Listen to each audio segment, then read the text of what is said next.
Education in its general sense is a form of learning in which the knowledge, skills, and habits of a group of people are transferred from one generation to the next through teaching, training, or research. Education frequently takes place under the guidance of others, but may also be autodidactic. Any experience that has a formative effect on the way one thinks, feels, or acts may be considered educational. Etymology. Etymologically, the word education is derived from the Latin ducti, of breeding, a bringing up, a rearing from dc, I educate, I train, which is related to the homonym dc, I lead forth, I take out, I raise up, I erect from, out of, and dc, I lead, I conduct. The role of government. A right to education has been created and recognized by some jurisdictions. Since 1952, Article 2 of the First Protocol to the European Convention on Human Rights obliges all signatory parties to guarantee the right to education. It does not, however, guarantee any particular level of education of any particular quality. At the global level, the United Nations International Covenant on Economic, Social and Cultural Rights of 1966 guarantees this right under Article 13. Type of education. School children line, and Kerala, India. There are three forms of learning defined by the Organization for Economic Cooperation and Development, OECD: formal education, informal education and non-formal education. Formal education. Systems of schooling involve institutionalized teaching and learning in relation to a curriculum, which itself is established according to a predetermined purpose of the schools in the system. School systems are sometimes also based on religions, giving them different curricula. Curriculum. School children in Durban, South Africa. Informal education. A curriculum is the set of courses and their content offered at a school or university. As an idea, curriculum stems from the Latin word for race course, referring to the course of deeds and experiences through which children grow to become mature adults. A curriculum is prescriptive, and is based on a more general syllabus which merely specifies what topics must be understood, and to what level, to achieve a particular grade or standard. An academic discipline is a branch of knowledge which is formally taught, either at the university or via some other such method. Each discipline usually has several sub-disciplines or branches, and distinguishing lines are often both arbitrary and ambiguous. Examples of broad areas of academic disciplines include the natural sciences, mathematics, computer science, social sciences, humanities and applied sciences. Educational institutions may incorporate fine arts as part of K-12 grade curricula, or within majors at colleges and universities as electives. The various types of fine arts are music, dance, and theater. Preschools. Preschool education is important because it can give a child the edge in a competitive world and education climate. While children who do not receive the fundamentals during their preschool years will be taught the alphabet, counting, shapes and colors and designs, when they begin their formal education they will be behind the children who already possess that knowledge. The true purpose behind kindergarten is to provide a child-centered preschool curriculum for 3 to 7-year-old children that aimed at unfolding the child's physical, intellectual, and moral nature with balanced emphasis on each of them. Primary schools. Primary, or elementary, education consists of the first 5 to 7 years of formal, structured education. In general, primary education consists of 6 or 8 years of schooling starting at the age of 5 or 6, although this varies between, and sometimes within, countries. Globally, around 89% of primary-aged children are enrolled in primary education, and this proportion is rising. Under the Education for All programs driven by UNESCO, most countries have committed to achieving universal enrollment in primary education by 2015, and in many countries, it is compulsory for children to receive primary education. The division between primary and secondary education is somewhat arbitrary, but it generally occurs at about 11 or 12 years of age. Some education systems have separate middle schools, with the transition to the final stage of secondary education taking place at around the age of 14. Schools that provide primary education are mostly referred to as primary schools. Primary schools in these countries are often subdivided into infant schools and junior school. In India, compulsory education spans over 12 years, out of which children receive elementary education for 8 years. Elementary schooling consists of 5 years of primary schooling, and 3 years of upper primary schooling. Various states in the Republic of India provide 12 years of compulsory school education, based on national curriculum framework designed by the National Council of Educational Research and Training. Secondary schools. In most contemporary educational systems of the world, secondary education comprises the formal education that occurs during adolescence. It is characterized by transition from the typically compulsory comprehensive primary education for minors, to the optional, selective tertiary, post-secondary, or higher education, for instance university, vocational school, for adults. Depending on the system, schools for this period, or a part of it, may be called secondary or high schools, gymnasiums, lyceums, middle schools, colleges, or vocational schools. The exact meaning of any of these terms varies from one system to another. The exact boundary between primary and secondary education also varies from country to country and even within them, but is generally around the 7th to the 10th year of schooling. Secondary education occurs mainly during the teenage years. In the United States, Canada and Australia, primary and secondary education together is sometimes referred to as K-12 education, and in New Zealand Year 1 to 13 is used. The purpose of secondary education can be to give common knowledge, to prepare for higher education, or to train directly in a profession. The emergence of secondary education in the United States did not happen until 1910, caused by the rise in big businesses and technological advances in factories, for instance, the emergence of electrification, that required skilled workers. In order to meet this new job demand, high schools were created, with a curriculum focused on practical job skills that would better prepare students for white-collar, or skilled blue-collar work. This proved to be beneficial for both employers and employees, for the improvement in human capital caused employees to become more efficient, which lowered costs for the employer, and skilled employees received a higher wage than employees with just primary educational attainment. In Europe, grammar schools or academies date from as early as the 16th century, in the form of public schools, fee-paying schools, or charitable educational foundations, which themselves have an even longer history. A violin student receiving music education at the Royal Academy of Music, London, 1944. Special. In the past, those who were disabled were often not eligible for public education. Children with disabilities were often educated by physicians or special tutors. These early physicians, people like Itard, Seguin, Howe, Gallaudet, set the foundation for special education today. They focused on individualized instruction and functional skills. Special education was only provided to people with severe disabilities in its early years, but more recently it has been opened to anyone who has experienced difficulty learning. Non-formal education. Anarchistic free schools. An anarchistic free school, also anarchist free school and free school, is a decentralized network in which skills, information, and knowledge are shared without hierarchy or the institutional environment of formal schooling. Free school students may be adults, children, or both. This organizational structure is distinct from ones used by democratic free schools, which permit children's individual initiatives and learning endeavors within the context of a school democracy, and from free education where traditional schooling is made available to pupils without charge. The open structure of free schools is intended to encourage self-reliance, critical consciousness, and personal development. Free schools often operate outside the market economy in favor of a gift economy. Nevertheless, the meaning of the free schools is not restricted to monetary cost, and can refer to an emphasis on free speech and student-centered education. Alternative. Alternative education, also known as non-traditional education or educational alternative, is a broad term that may be used to refer to all forms of education outside of traditional education, for all age groups and levels of education.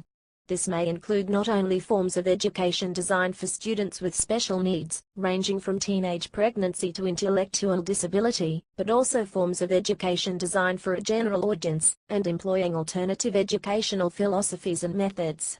Alternatives of the latter type are often the result of education reform, and are rooted in various philosophies that are commonly fundamentally different from those of traditional compulsory education. While some have strong political, scholarly, or philosophical orientations, others are more informal associations of teachers and students dissatisfied with certain aspects of traditional education. These alternatives, which include charter schools, alternative schools, independent schools, homeschooling and autodidacticism vary, but often emphasize the value of small class size, close relationships between students and teachers, and a sense of community. Alternative education may also allow for independent learning and engaging class activities. Autodidacticism. Autodidacticism, also autodidactism, is self-directed learning that is related to, but different from informal learning. In a sense, autodidacticism is learning on your own or by yourself, and an autodidact is a self-teacher. Autodidacticism is a contemplative, absorbing process. Some autodidacts spend a great deal of time reviewing the resources of libraries and educational websites. One may become an autodidact at nearly any point in one's life. While some may have been informed in a conventional manner in a particular field, they may choose to inform themselves in other, often unrelated areas. Notable autodidacts include Abraham Lincoln, U.S. President, Srinivasa Ramanujan, mathematician, Michael Faraday, chemist, and physicist, Charles Darwin, naturalist, Thomas Alva Edison, inventor, Tadeo Ando, architect, George Bernard Shaw, playwright, Frank Zappa, composer, recording engineer, film director, and Leonardo da Vinci, engineer, scientist, mathematician. Vocational.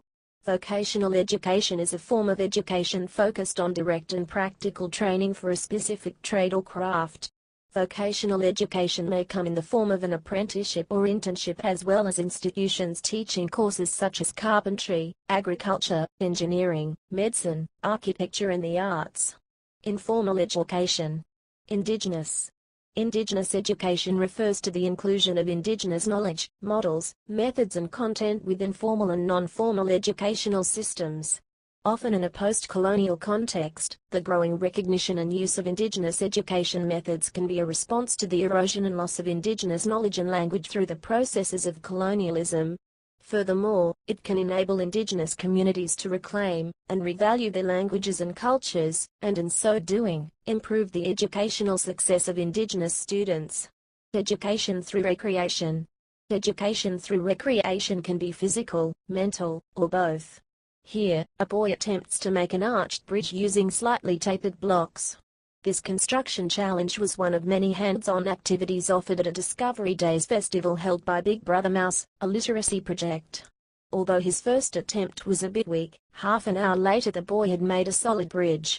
The concept of education through recreation was first applied to childhood development in the 19th century. In the early 20th century, the concept was broadened to include young adults, but the emphasis was on physical activities. Educationalist Lawrence L.P. Jacks, who was also an early proponent of lifelong learning, best described the modern concept of education through recreation in the following quotation: "A master in the art of living draws no sharp distinction between his work and his play, his labor and his leisure, his mind and his body, his education and his recreation. He hardly knows which is which. He simply pursues his vision of excellence through whatever he is doing, and leaves others to determine whether he is working or playing. To himself he always seems to be doing both.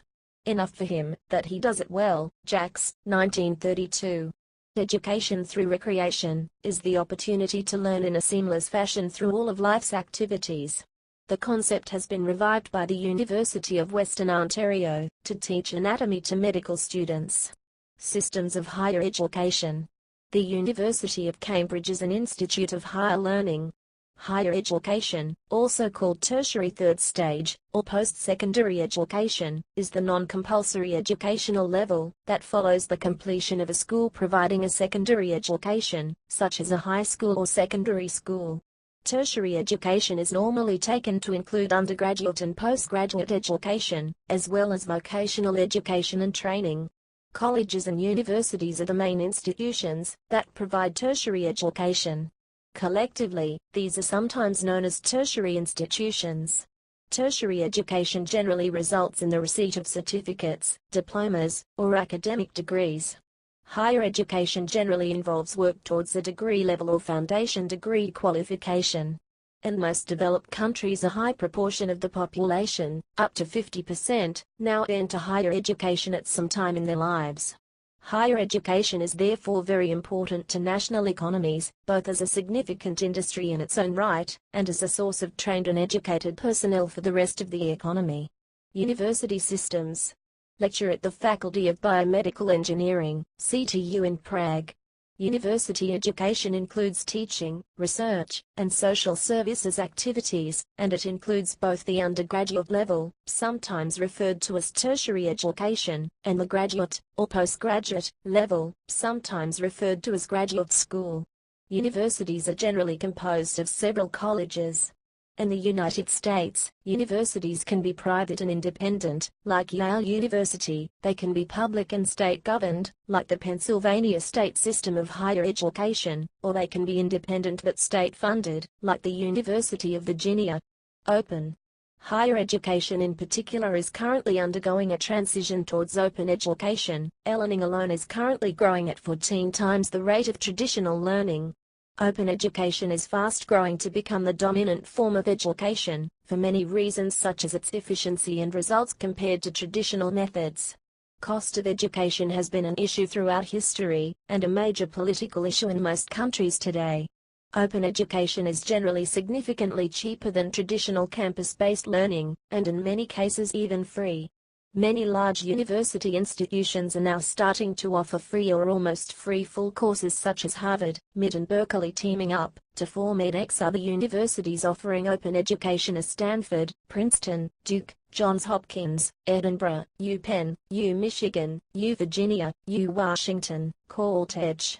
It has been called the biggest change in the way we learn since the printing press.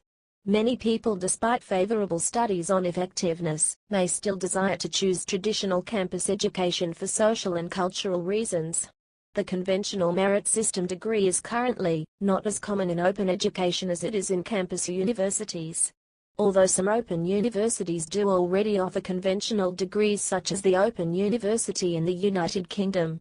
Currently many of the major open education sources offer their own form of certificate. Due to the popularity of open education, these new kind of academic certificates are gaining more respect and equal academic value to traditional degrees.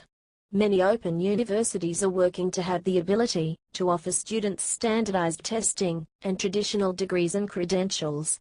There has been a culture forming around distance learning for people who are looking to enjoy the shared social aspects that many people value in traditional on-campus education that is not often directly offered from open education.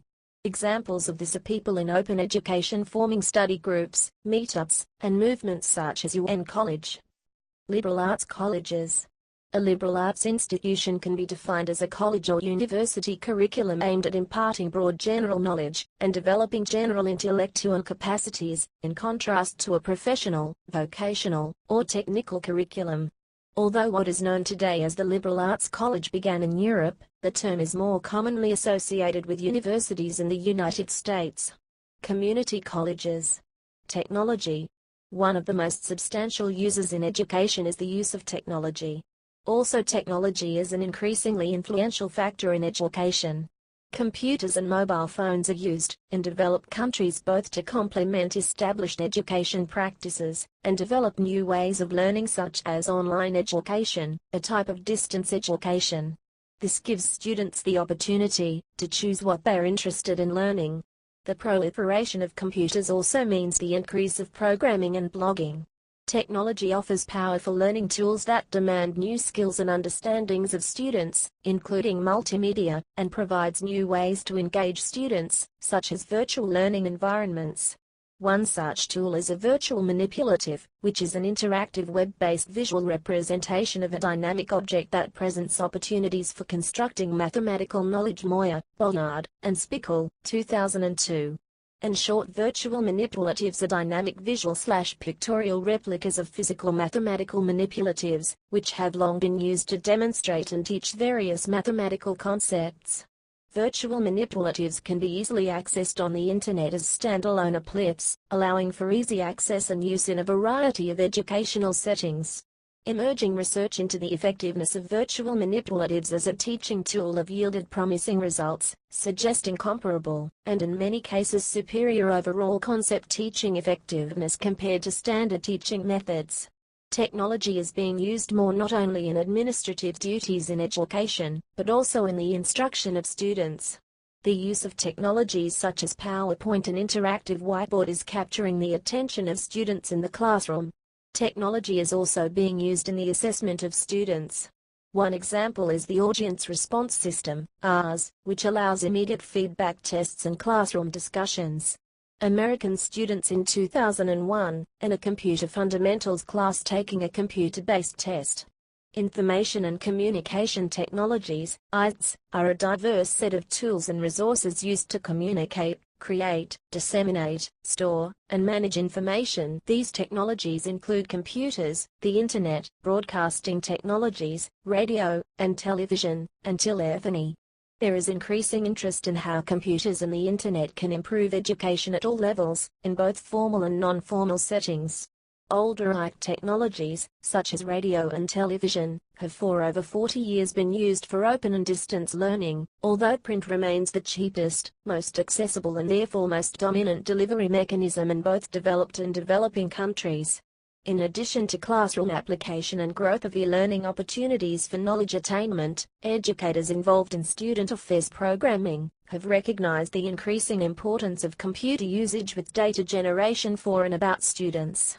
Motivation and retention counselors, along with faculty and administrators, can impact the potential academic success of students by provision of technology-based experiences in the university setting. The use of computers and the Internet is in its infancy in developing countries, if these are used at all, due to limited infrastructure and the attendant high costs of access. Usually, various technologies are used in combination, rather than as the sole delivery mechanism. For example, the Mail Community Radio Internet uses both radio broadcasts and computer and Internet technologies to facilitate the sharing of information and provide educational opportunities in a rural community in Sri Lanka. The Open University of the United Kingdom, UKNOW, established in 1969 as the first educational institution in the world wholly dedicated to open and distance learning, still relies heavily on print-based materials supplemented by radio, television, and, in recent years, online programming. Similarly, the Indira Gandhi National Open University in India combines the use of print, recorded audio and video, broadcast radio and television, and audio conferencing technologies. The term computer-assisted learning (CAL) has been increasingly used to describe the use of technology in teaching. Classrooms of the 21st century contain interactive whiteboards, tablets, MP3 players, laptops, etc. Wiki sites are another tool teachers can implement into CAL curricula for students, to understand communication and collaboration efforts of group work through electronic means.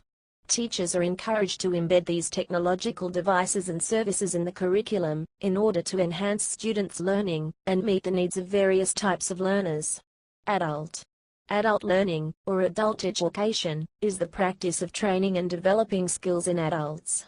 It is also sometimes referred to as andragogy, the art and science of helping adults learn. Adult education has become common in many countries.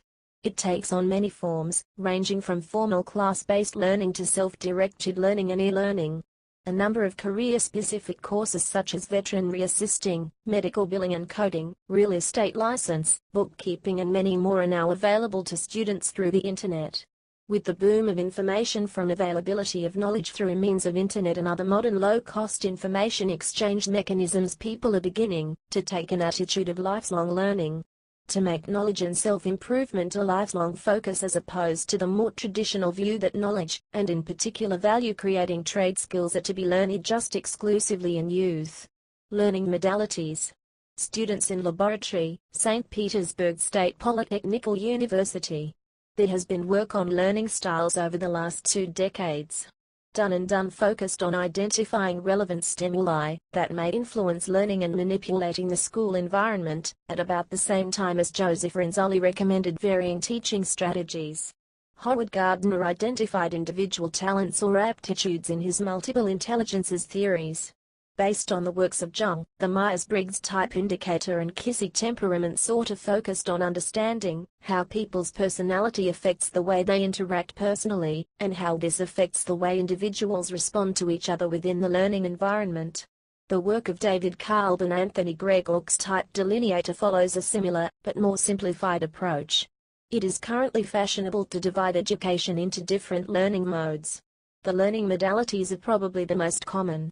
Visual, learning based on observation, and seeing what is being learned.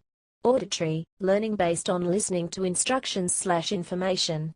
Kinesthetic, learning based on hands-on work, and engaging in activities. Although it is claimed that, depending on their preferred learning modality, different teaching techniques have different levels of effectiveness, recent research has argued there is no adequate evidence base to justify incorporating learning styles assessments into general educational practice. A consequence of this theory is that effective teaching should present a variety of teaching methods which cover all three learning modalities, so that different students have equal opportunities to learn in a way that is effective for them. Guy Claxton has questioned the extent that learning styles such as VAC are helpful, particularly as they can have a tendency to label children, and therefore restrict learning. Instruction. Teacher in a classroom in Madagascar. Instruction is the facilitation of another's learning. Instructors in primary and secondary institutions are often called teachers, and they direct the education of students, and might draw on many subjects like reading, writing, mathematics, science, and history. Instructors in post-secondary institutions might be called teachers, instructors, or professors, depending on the type of institution, and they primarily teach only their specific discipline. Studies from the United States suggest that the quality of teachers is the single most important factor affecting student performance, and that countries which score highly on international tests have multiple policies in place to ensure that the teachers they employ are as effective as possible. With the passing of NCLB in the United States, No Child Left Behind, teachers must be highly qualified. A popular way to gauge teaching performance is to use student evaluations of teachers, SEDs, but these evaluations have been criticized for being counterproductive to learning, and inaccurate due to student bias. Theory. Education theory can refer to either a normative or a descriptive theory of education. In the first case, a theory means a postulation about what ought to be. It provides the goals, norms, and standards for conducting the process of education. In the second case, it means an hypothesis or set of hypotheses that have been verified by observation and experiment. A descriptive theory of education can be thought of as a conceptual scheme that ties together various otherwise discrete particulars. For example, a cultural theory of education shows how the concept of culture can be used to organize and unify the variety of facts about how and what people learn. Likewise, for example, there is the behaviorist theory of education that comes from educational psychology and the functionalist theory of education that comes from sociology of education. Economics. Students on their way to school, Dhaka, Chin State, Myanmar. It has been argued that high rates of education are essential for countries to be able to achieve high levels of economic growth. Empirical analyses tend to support the theoretical prediction that poor countries should grow faster than rich countries, because they can adopt cutting-edge technologies already tried and tested by rich countries. However, technology transfer requires knowledgeable managers and engineers who are able to operate new machines or production practices borrowed from the leader, in order to close the gap through imitation. Therefore, a country's ability to learn from the leader is a function of its stock of human capital. Recent study of the determinants of aggregate economic growth have stressed the importance of fundamental economic institutions and the role of cognitive skills. At the individual level, there is a large literature, generally related back to the work of Jacob Mincer, on how earnings are related to the schooling and other human capital of the individual. This work has motivated a large number of studies, but is also controversial. The chief controversies revolve around how to interpret the impact of schooling. Economists Samuel Bowles and Herbert Gintis famously argued in 1976 that there was a fundamental conflict in American schooling between the egalitarian goal of democratic participation and the inequalities implied by the continued profitability of capitalist production on the other. History. Nalanda Ancient Center for Higher Learning. Plato's Academy, Mosaic from Pompeii. The History of Education according to Dieter Lenzen, president of the Free University of Berlin 1994, began either millions of years ago, or at the end of 1770. Education as a science cannot be separated from the educational traditions that existed before. Adults trained the young of their society in the knowledge and skills they would need to master, and eventually pass on. The evolution of culture, and human beings as a species depended on this practice of transmitting knowledge. In pre-literate societies this was achieved orally and through imitation. Storytelling continued from one generation to the next. Oral language developed into written symbols and letters. The depth and breadth of knowledge that could be preserved and passed soon increased exponentially. When cultures began to extend their knowledge beyond the basic skills of communicating, trading, gathering food, religious practices, etc., formal education, and schooling eventually followed. Schooling in this sense was already in place in Egypt between 3000 and 500 BC. The first large established university is thought to be Nalanda, established in 427 in India, unreliable source. At its peak, the university attracted scholars and students from as far away as Tibet, China, Greece, and Persia. The first university establishments in the Western world are thought to be University of Bologna, founded in 1088, and later Oxford University, founded around 1096. A depiction of the University of Bologna, Italy, founded in 1088. Matteo Ricci, left, and Zhu Guangqi, right, in the Chinese edition of Euclid's Element published in 1607. In the West, ancient Greek philosophy arose in the 6th century BC. Plato was the classical Greek philosopher, mathematician, and writer of philosophical dialogues who founded the Academy in Athens, which was the first institution of higher learning in the Western world. Inspired by the admonition of his mentor, Socrates, prior to his unjust execution, that the unexamined life is not worth living, Plato and his student, the political scientist Aristotle, helped lay the foundations of Western philosophy and science. The city of Alexandria in Egypt was founded in 330 BC, became the successor to Athens as the intellectual cradle of the Western world. The city hosted such leading lights as the mathematician Euclid and anatomist Herophilus, constructed the Great Library of Alexandria, and translated the Hebrew Bible into Greek, called the Septuagint, for it was the work of 70 translators. Greek civilization was subsumed within the Roman Empire. While the Roman Empire and its new Christian religion survived in an increasingly Hellenized form, and the Byzantine Empire, centered at Constantinople in the East, Western civilization suffered a collapse of literacy and organization following the fall of Rome in AD 476.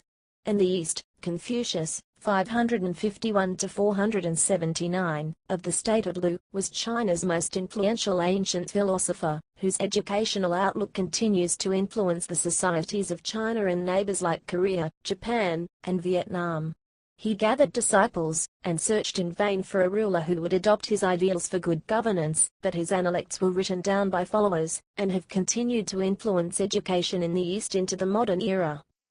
In Western Europe after the fall of Rome, the Catholic Church emerged as the unifying force. Initially the sole preserver of literate scholarship in Western Europe, the Church established cathedral schools in the early Middle Ages as centers of advanced education. Some of these ultimately evolved into medieval universities and forebears of many of Europe's modern universities. During the High Middle Ages, Chartres Cathedral operated the famous and influential Chartres Cathedral School. The medieval universities of Western Christendom were well integrated across all of Western Europe, encouraged freedom of inquiry, and produced a great variety of fine scholars and natural philosophers, including Thomas Aquinas of the University of Naples, Robert Grosseteste of the University of Oxford, an early expositor of a systematic method of scientific experimentation, and St. Albert the Great. A pioneer of biological field research, the University of Bologna is considered the oldest continually operating university. Elsewhere during the Middle Ages, Islamic science and mathematics flourished under the Islamic Caliphate established across the Middle East, extending from the Iberian Peninsula in the west to the Indus in the east, and to the Almoravid dynasty and Mali Empire in the south. The Renaissance in Europe ushered in a new age of scientific and intellectual inquiry and appreciation of ancient Greek and Roman civilizations. Around 1450, Johannes Gutenberg developed a printing press, which allowed works of literature to spread more quickly. The European Age of Empires saw European ideas of education in philosophy, religion, arts, and sciences spread out across the globe. Missionaries and scholars also brought back new ideas from other civilizations, as with the Jesuit China missions who played a significant role in the transmission of knowledge, science, and culture between China and the West, translating Western works like Euclid's Element for Chinese scholars and the thoughts of Confucius for Western audiences. The Enlightenment saw the emergence of a more secular educational outlook in the West. Modern times. Nowadays some kind of education is compulsory to all people in most countries.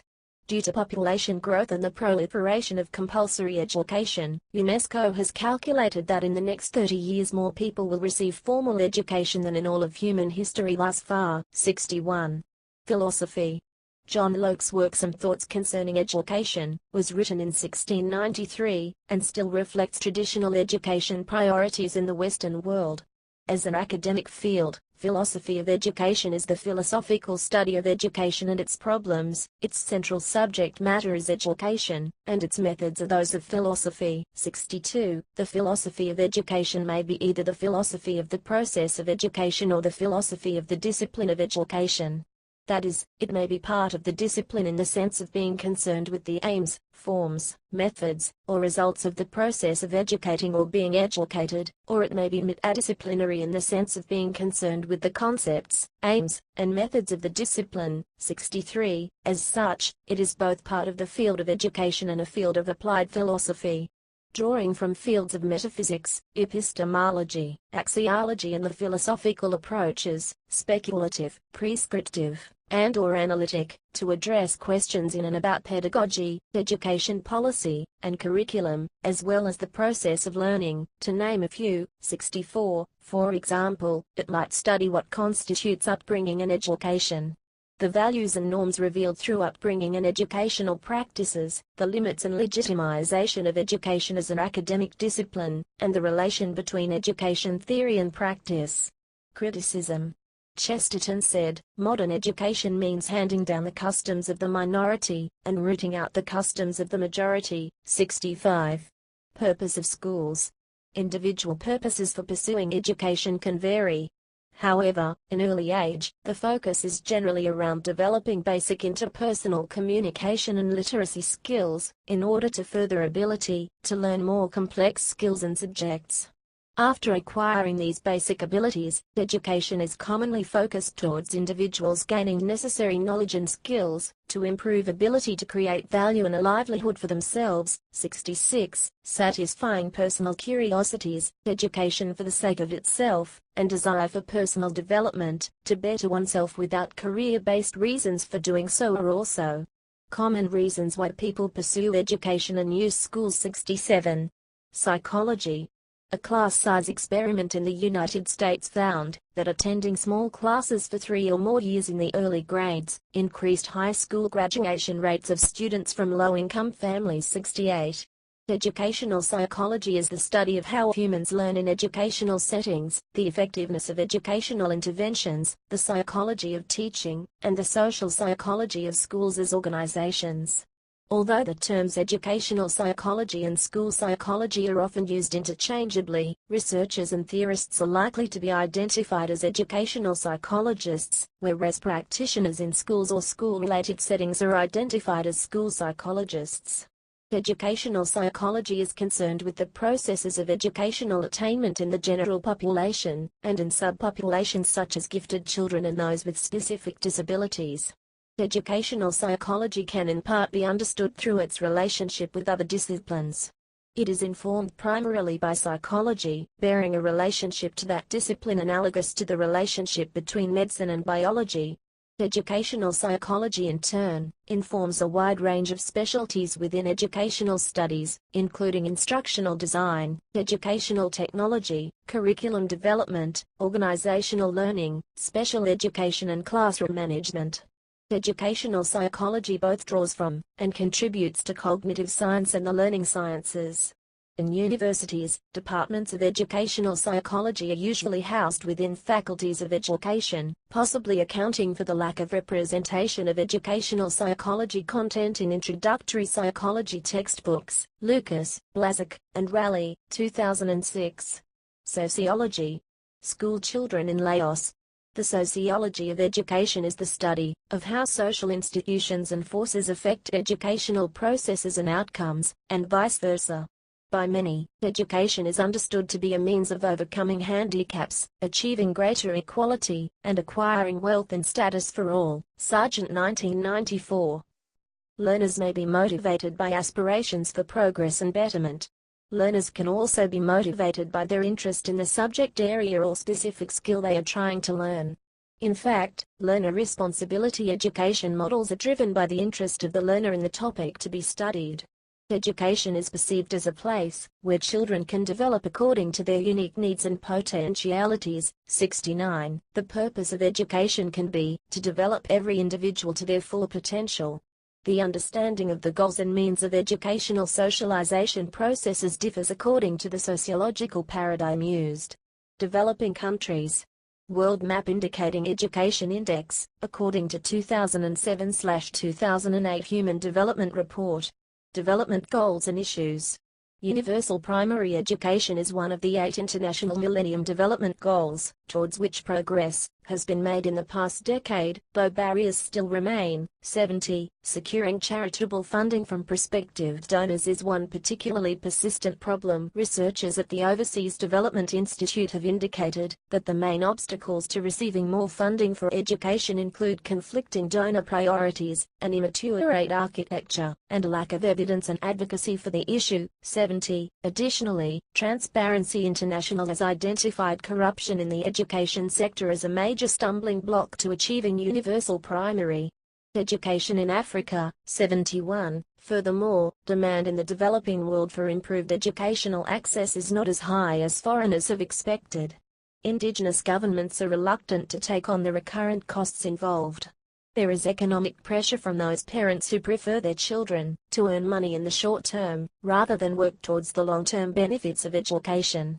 A study conducted by the UNESCO International Institute for Educational Planning indicates that stronger capacities in educational planning and management may have an important spillover effect on the system as a whole. 72. Sustainable capacity development requires complex interventions at the institutional, organizational and individual levels that could be based on some foundational principles. National leadership and ownership should be the touchstone of any intervention. Strategies must be context-relevant and context-specific, clarification needed. They should embrace an integrated set of complementary interventions, though implementation may need to proceed in steps, clarification needed. Partners should commit to a long-term investment in capacity development, while working towards some short-term achievements. Outside interventions should be conditional on an impact assessment of national capacities at various levels.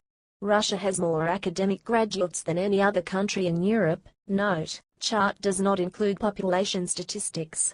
When removal of a certain percentage of students for improvisation of academics, usually practiced in schools, after 10th grade. Education and technology in developing countries. The OLPC laptop being introduced to children in Haiti. Technology plays an increasingly significant role in improving access to education for people living in impoverished areas and developing countries. There are charities dedicated to providing infrastructures through which the disadvantaged may access educational materials, for example, the One Laptop Per Child project. The OLPC Foundation, a group out of Media Lab, and supported by several major corporations, has a stated mission to develop a $100 laptop for delivering educational software. The laptops were widely available as of 2008. They are sold at cost or given away based on donations. In Africa, the New Partnership for Africa's Development, NEPAD, has launched an e-school program to provide all 600,000 primary and high schools with computer equipment, learning materials and internet access within 10 years. 73. An international development agency project called NABA.com, 74, started with the support of former American President Bill Clinton, uses the internet to allow cooperation by individuals on issues of social development. India is developing technologies that will bypass land-based telephone and internet infrastructure to deliver distance learning directly to its students. In 2004, the Indian Space Research Organisation launched EduSat, a communications satellite providing access to educational materials that can reach more of the country's population at a greatly reduced cost. 75. Internationalization, globalization, and education. Education is becoming increasingly international. The most represented case is the spread of mass schooling. Mass schooling has implanted the fundamental concepts that everyone has a right to be educated regardless of his/her cultural background and gender differences.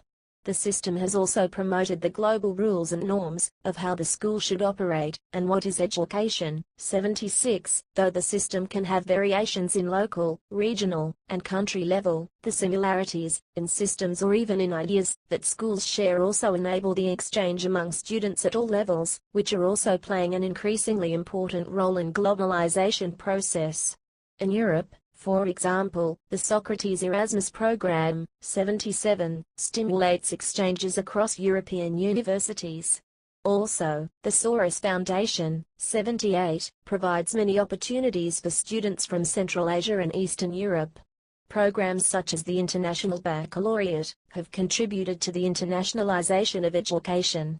Some scholars argue that, regardless of whether one system is considered better or worse than another, experiencing a different way of education can often be considered to be the most important, enriching element of an international learning experience. 79. The Global Campus Online, led by American universities, allows free access to class materials and lecture files recorded during the actual classes.